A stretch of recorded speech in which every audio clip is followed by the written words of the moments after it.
What if a foreign government bought the stories America tells itself and, in doing that, gained completely unrestricted access to the private lives of 700 million people?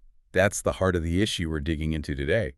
We're looking at, well, one of the most financially staggering and strategically complex deals in a long time. Yeah, the proposed $55 billion purchase of Electronic Arts. The company behind Madden, Battlefield, The Sims, everything.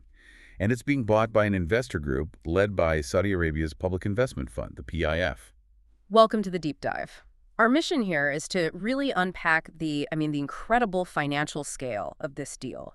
It's reportedly the largest leverage buyout in history, and also analyze the really profound national security and cultural risks that they've already got Washington's attention. And for this, we've synthesized a whole stack of sources for you. We have official demands from U.S. senators sent straight to the Committee on Foreign Investment, that's CFIUS. We also have internal EA statements, plus a lot of analysis on the strategic implications of handing over control of a company this influential. And we have to start with the sheer scale of it just to get a handle on the stakes. I mean, a $55 billion price tag. It's huge, and it offers stockholders a really healthy 25% premium. So for investors, it's a great deal. For sure. But the key takeaway for everyone else, for you, is what comes with that money. It's control. The PIF is set to own a dominant 93.4% majority stake in EA. And that's the critical number. Yeah, this isn't just, adding a stock to their portfolio. No. They are effectively taking a major global American technology and entertainment company completely private. So that 93.4% stake, that really moves it beyond a passive investment, right? Oh, far beyond. I mean, this is fundamentally about ownership and strategic direction. It's not just about trying to maximize some marginal shareholder value. This is about command and control. So if it's not purely about maximizing profit, and obviously profit's a big part of it, what's the real motivation here? It feels like a classic case of oil money trying to buy something else. That's the crux of it. This isn't a standalone financial play. Mm. It's woven directly into Saudi Arabia's, their whole national strategy for economic diversification. Moving away from oil. Exactly. Moving the kingdom away from its historical reliance on oil. And they've explicitly identified gaming and esports as a critical priority sector for their future. And then there's the second piece, the geopolitical leverage. The soft power goal. Right. Saudi Arabia is trying to rapidly expand its cultural reach to gain influence in these digital spaces that shape how billions of people, especially young Americans, connect and, consume content. And analysts are very, very clear on this. These investments in gaming are seen as a highly effective way to, and I'm quoting here, soften the country's branding and media influence around the world. Projecting a more modern, globally engaged image. While at the same time acquiring the very assets that shape cultural conversation. What's fascinating to me is that this huge investment comes at a time when sources are suggesting the PIF might actually be, feeling some financial strain. Right. They have these colossal domestic projects. Like the new city, NEOM, and all the infrastructure for the 2034 World Cup. Reports say they're actually limiting other new investments because of those commitments. And yet they still have the capital and the sheer will to fund this record-breaking $55 billion acquisition. That tells you everything. It tells you exactly where gaming ranks in their strategic priorities. It's high enough to pull out all the shops, it's a financial hedge, and a political play, all rolled into one massive bet. And that kind of strategic determination, that brings us right to the first major risk that U.S. lawmakers have identified: cultural and narrative control. Yes.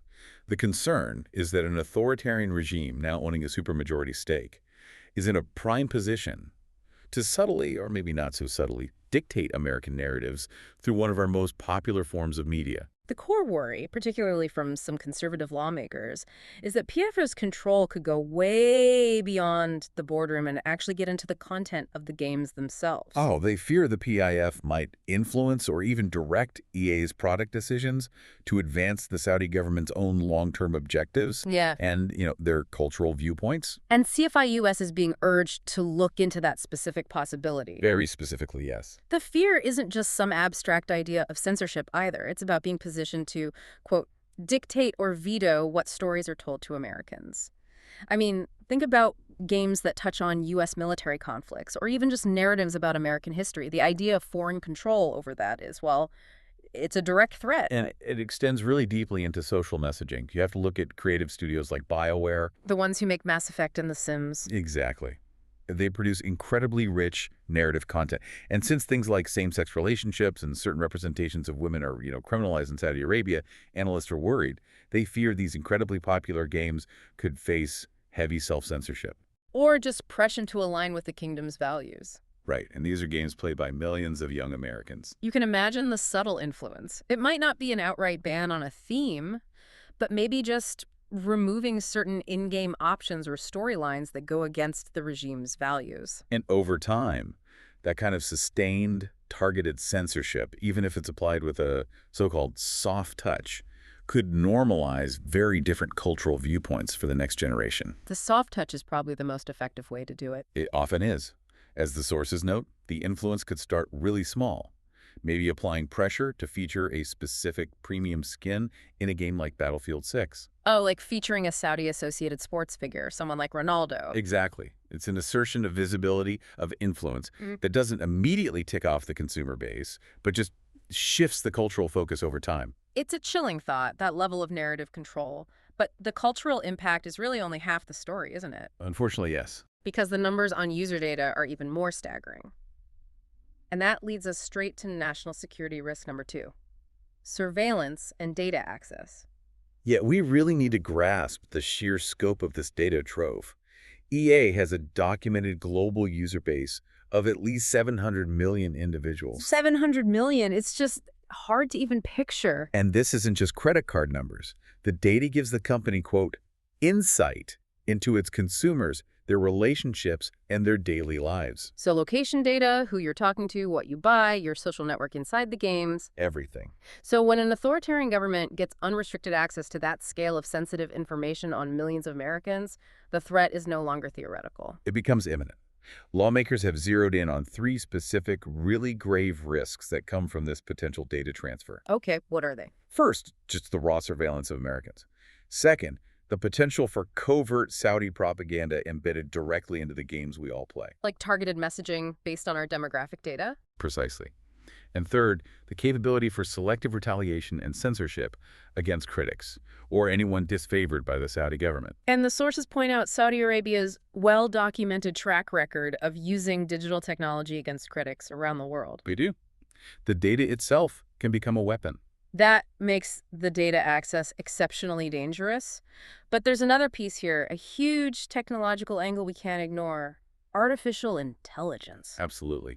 EA is deeply invested in developing AI projects for everything from game design to, personalizing user experiences. And at the same time, Saudi Arabia has explicitly said it wants to become a global leader in AI. It's one of their top priorities. So this acquisition could give the PIF direct access to EA's cutting-edge AI research, their work product, and maybe most importantly, the massive data sets they use to train those AI algorithms. And controlling the training data, that's the whole game with AI. It's a massive strategic advantage.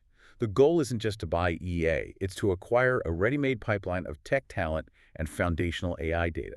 Which brings us to the response from Washington, the regulatory scrutiny. Yes, U.S. senators are demanding that CFIUS apply, in their words, searching scrutiny to this deal. And because of the PIF's huge proposed stake, this deal has to go through a full CFIUS review, right? It's required. The federal government has to sign off on this transfer of ownership. They don't have a choice but to review it. And what are regulators being asked to do specifically? They need to determine if the PIF will seek to impair U.S. national security. They're being urged to impose specific mitigation conditions. So contractual requirements that might limit data access or content control. Exactly. Things to protect American interests. And, critically, CFIUS has to investigate the PIF's internal structure. How so? Do their policies require investment decisions to be based solely on commercial, profit-driven grounds? Or are there explicit political or cultural goals embedded in their strategy that would override business sense? That's the litmus test. It is. It determines if mitigation is even possible or if the deal is just too risky. And beyond the PIF's motives, there's this whole privatization aspect. It creates what some are calling a transparency cliff. A huge one. By going private, EA will no longer be required to report critical information to the SEC. No more regular updates on its activities, its financial health, its future plans. All of that public accountability just vanishes. And for a company that influences culture and controls sensitive data for 700 million people, that's a profound loss. It makes it incredible. Right. And that connection raises serious questions about the political math being applied here. Analysts are asking if there's an implicit quid pro quo. Is Kushner's firm involved to help make sure the deal gets a favorable review from the federal government? I mean, look at the money. The investors are betting a staggering $1 billion, that's the regulatory termination fee, that they can get this approved. $1 billion. That shows just how confident they are that they can clear any political hurdles despite all these national security concerns. The cynical take circulating is pretty simple. What regulator is going to comfortably say no to a deal associated with the former president's son-in-law? That political shadow just complicates what's supposed to be an impartial review. So this $55 billion deal is really the perfect fusion of vast financial power, geopolitical strategy, and, well, political influence peddling in Washington. Yeah. The key takeaway for you listening is this inherent trade-off.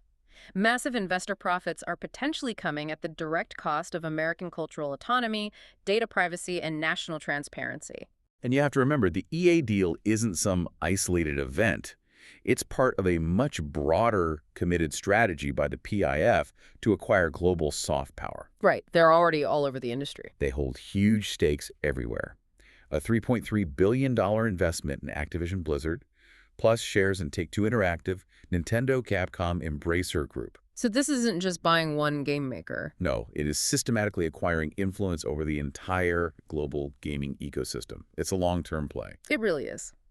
So we'll leave you with this final thought to consider. When a foreign authoritarian government spends a record $55 billion to gain control over the stories told to American youth, and at the same time gains unrestricted access to the sensitive data from millions of U.S. users. the core question isn't just about financial returns or boosting profits for investors. The real question is about the price of cultural sovereignty.